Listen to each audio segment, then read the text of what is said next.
Good morning, everybody. Welcome to Sports Shorts Daily on this Friday morning edition. Ronnie Rants alongside Tommy Christ. And no, TK is not in jail. He is on vacation visiting the fam. TK joining us courtesy of Court Street Cafe and Tremonti's today. Tremonti's Meat and Seafood. Get it all over there, right over there by Parkview Baptist in Baton Rouge. All the great meats and seafood you need before Christmas next week. Get it done. I am at an undisclosed location presented by the Louisiana Sports Hall of Fame. Go to lasportshall.com. Get your tickets now for the 2025 Louisiana Sports Hall of Fame induction weekend. Can't get those tables and tickets too soon. Great holiday gifts as well for the family members that would love to go. And, of course, we're presented by LaBerge Casino. LaBerge Casino, the title sponsor of Sports Shorts Radio, which tomorrow morning will be 9 to 11. 9 to 11, little program. And note why, because the college football playoff starts at 11 on ESPN Radio. So Lake Charles, Lafayette, Baton Rouge, I'll be tuning in from 9 to 11 on ESPN Radio. And then the college football playoffs will begin right after that. Now, college football playoffs start today. But there's a bowl game of note before the college football playoffs tonight, which will feature Indiana at Notre Dame, and that is the Florida Gators taking on the Tulane Green Wave. They don't often match up in college football. They will in this bowl game, and it's an interesting bowl game because the Florida Gators were one of the, had a lot of momentum going towards the end of the season. They finished 7-5, which was a surprise. Most people thought they wouldn't get to 500 and that Billy Napier would be fired. Instead, 7-5 had people saying he should be coach of the year based on their tough schedule and their expectations going into the season. And they had a lot of momentum going towards the end of the year. But like a lot of SEC teams have been hit hard by the portal. And they find themselves taking on a Tulane team who had a very good year, laid an egg in the conference championship game on the road at Army and cold conditions and all that, but still a program that Tulane was excited about, a season that they were excited about, 9 wins on the year and all that. But their quarterback went into the portal. Now he's at Duke. And you would think that Florida would roll in this bowl game, but the line has fluctuated towards belief that Tulane's going to play a little better than people thought. Yeah, I mean, it was a 14-point favorite. Now it's a 10-point spread this morning when I looked. So Florida might have some guys that are injured and not going to play, and the wise guys find out about all that. Tulane was actually lost 2 in a row and won't have their quarterback, as you mentioned. He's off to Duke. The game's in Tampa, so there'd be a lot of Gator fans there, I would think. And I don't know. I think Florida's going to have their way with the Tulane Green Wave this afternoon. Yeah, if I had to bet this game, I would take Florida. Although, double-digit transfer portal people will have you wondering, is the motivation there? I would think the motivation is pretty solid considering, hey, the feel good. There's a good feel good right now with the program, with the way the momentum was. I mean, had this game been played in October, I'd have probably taken you, especially with 14 where the line opened, I'd have taken Tulane if the game was played in October. But based on what the Gators did the month of November, you got to like Florida here. So if I had to bet this game, I would probably take Florida. But it's so hard, Tommy, betting bowl games that aren't the playoffs because whichever team's motivated, whichever team hasn't been hit the best, the worst by the transfer portal. I mean, it's so hard to gauge bowl games now more than ever. And it used to be hard to gauge them because you didn't know who prepared differently or took it seriously or who made it a fun trip and who made it a work trip. But now, I mean, it's just with the portal situation, and the portal's open till December 28th, so there's still some stuff that could fly around. It makes all the bowl games very difficult, very tough. LSU continues to be, one of the top teams in the portal, although, they've hit some home runs. Here's the difference. People say, well, everybody's sort of taking the portal transfers for LSU with a grain of salt because early on that it hasn't benefited the Tigers greatly. Other than Jayden Daniels. I mean, that one obviously wins a Heisman. But the thing about this batch of LSU Tigers that's a little bit different than, say, the last few years is I think there's more proven commodities here. There's more guys that have skins on the wall that have really been, solid, good players for other teams. Whereas before you had guys that maybe had potential but hadn't quite shown it. Guys that were maybe from the state of Louisiana, going off to play, wanted to come back. These are more highly ranked guys that have had really nice college careers, and those teams didn't want to lose them per se. So I'm more optimistic about this year's class, which you should be. It's a number 1 or 2 ranked class, depending on the poll at the moment. Still a lot to go. But there's still need for LSU, and O-line is still one of them. Offensive line things glaring, talking a little bit about safety position. So we'll see what happens with that. Ronnie, for years, the NFL free agency, when you had a team that was 2-10 or something, guys still played hard because they were putting themselves on tape for when they got to free agency. Well, now the NFL Division II, which used to be known as college football, guys have put themselves on tape. And a coach's, when they see that a guy can do something, they have more confidence in that guy than hoping he could maybe do something, So, it's changed the landscape of college football completely. We know that. And, how are you going to handle it going forward? You're going to miss on some guys in the portal, just like you used to miss when you signed 25 high school guys. You missed on 3 or 4 of them. You're going to miss on some of these. And it goes back to August when Nick Saban talked about NIL and the porters is 2 things. You got to pay the guys, but you got to pay the right guys. You got to pay the right guys so you can win. Because if you're paying guys and the other team's paying the right guys, they're going to win the game. So tomorrow, Texas Longhorns host Clemson, and Texas is a touchdown favorite in that game. But the story also behind that game is that Ewers, the starting quarterback for Texas, who's got another year of eligibility remaining, is weighing whether or not he is going to come back to college or go pro.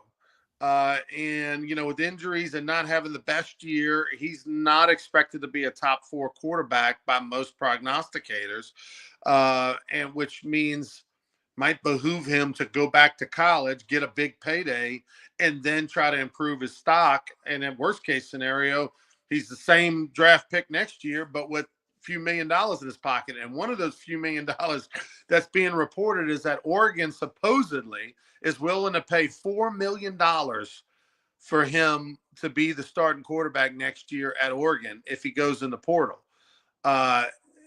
I think Texas would probably not get in a bidding war because they've got Arch Manning waiting, and probably would let him go.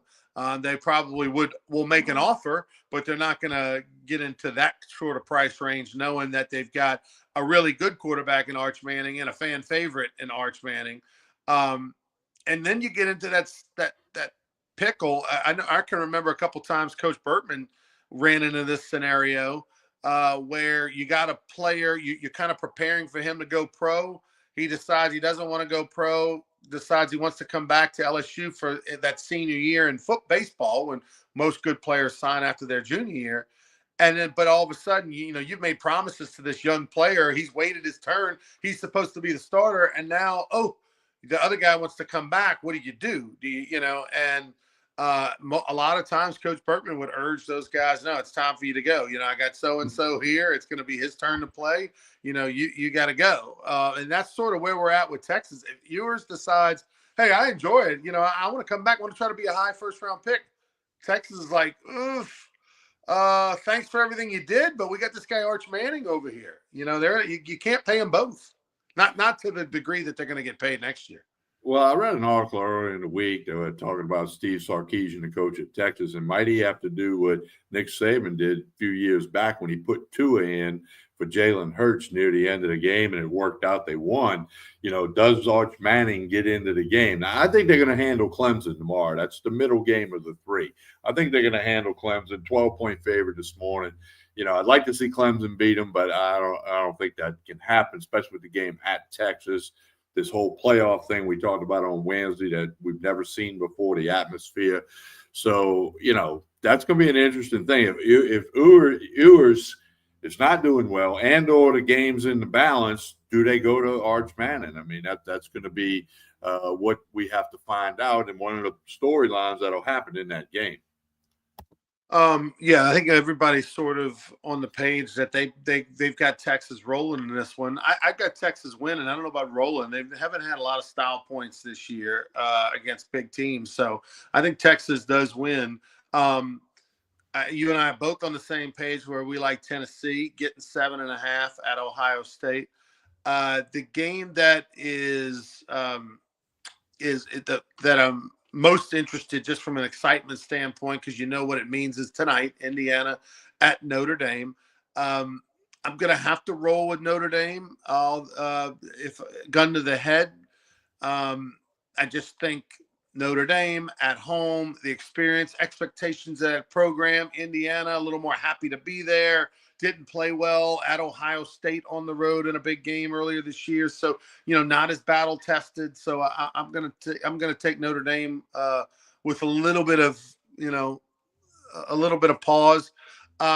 Next week, or not the next week, but the next round, what are the Georgia Bulldogs going to look like? That's the game that they're going to be in the Sugar Bowl. They're going to be taking on the winner of Indiana Notre Dame without their starting quarterback, with a backup quarterback who's making his first start. Like that's going to be so interesting to see what Georgia looks like with a backup quarterback. Now, Ohio State won a national championship without its starting quarterback a few years back. Won the Big Ten championship and won the championship with a third string quarterback.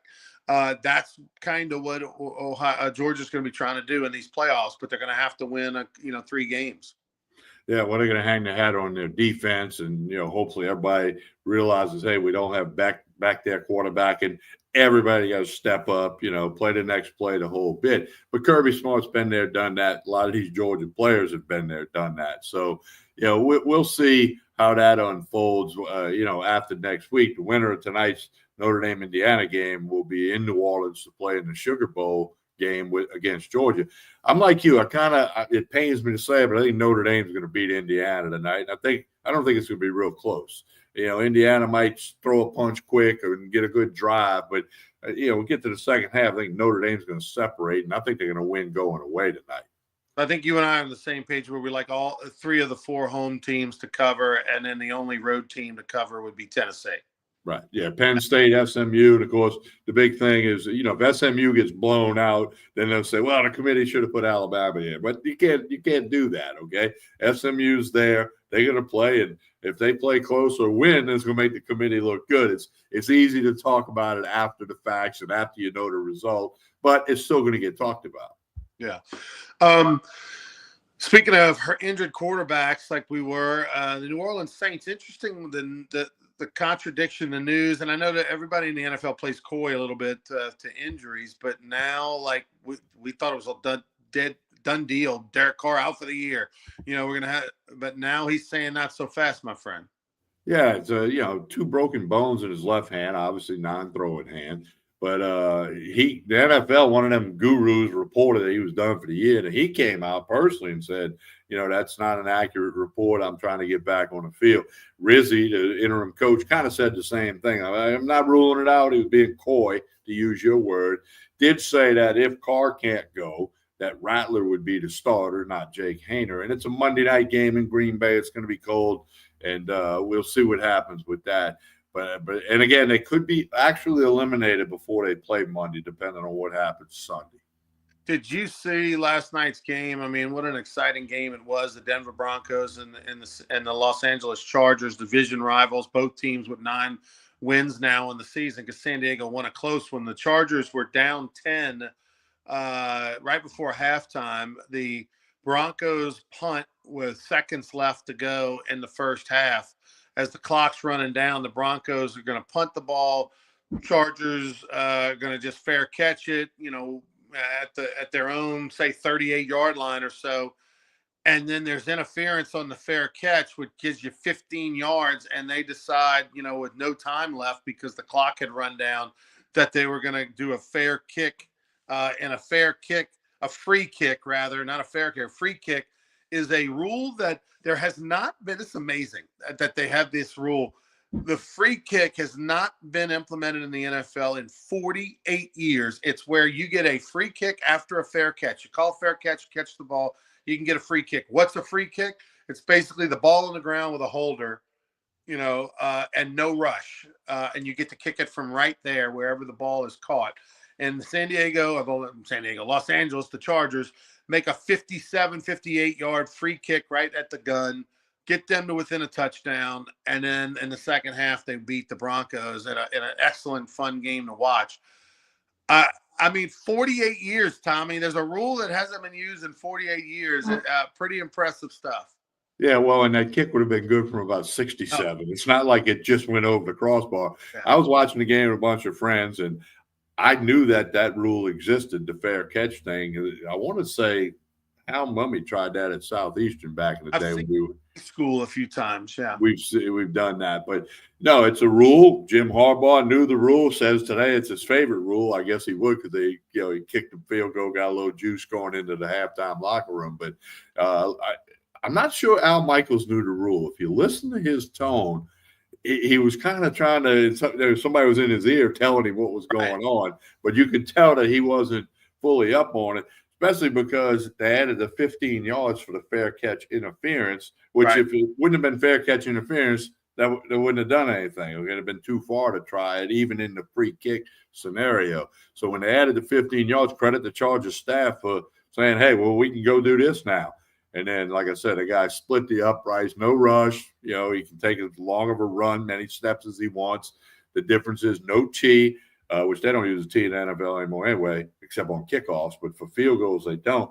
And he drilled it. I mean, drilled it with a lot of room to spare. It's a cool rule, and it's really one that you would only use in this type of scenario at the end of a half of play or the end of the game type of thing, where they're punting you the ball, they're deep in their own territory. Think of.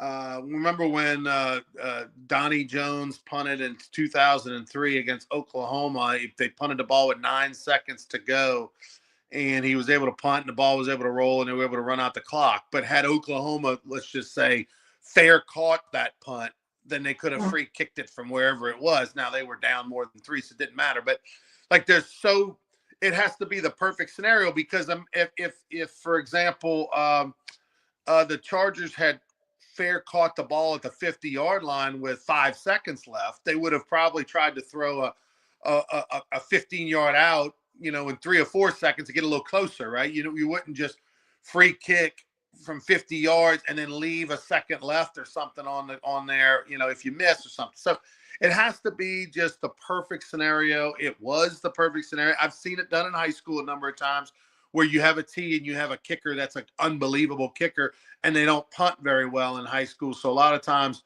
those guys are punting deep in their own territory. They might only punt the ball 20 yards in the air or something, and now you get a 40, 50-yard, free kick. I don't know. Hopefully it's not another 48 years before this rule happens.